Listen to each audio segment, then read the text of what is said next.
ഇന്നൊരു കവിത, വൃക്ഷപ്രണയം അതാണ് ഞാൻ വായിക്കാൻ പോകുന്ന കവിത. ഒരു മാവും ഒരു പ്ലാവും സ്നേഹത്തിൽ പരസ്പരം നോക്കി നിന്നു. അതിതീവ്രമായി സ്പർശനം മോഹിച്ചു. പ്ലാവ് എല്ലാ വർഷവും ഡസൻ കണക്കിൽ ചക്ക വിരിയിച്ചു. ഒരു മാങ്ങയെങ്കിലും കായ്ച്ചു കാൺമാൻ മാവ് തീവ്രമായി ആഗ്രഹിച്ചു. വസന്തകാലത്ത് ഒത്തിരി പൂക്കുലകൾ സമ്മാനിച്ചെങ്കിലും ഒന്നും ഫലപ്പെട്ടില്ല. അനപത്യ ദുഃഖത്തിൽ നീറിക്കേഴും മാവിനെ പ്ലാവിൻ ശിഖരങ്ങൾ കനിവോടെ രവിൻ കെട്ടിപ്പിടിച്ചുമ്മവച്ചു വീർപ്പ് മുട്ടിച്ചു.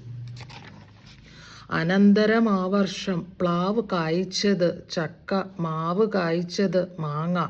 മഹാത്ഭുതമെന്ന് വാഴ്ത്തി ആയിരങ്ങളും പതിനായിരങ്ങളും ദർശനം നടത്തി മടങ്ങി.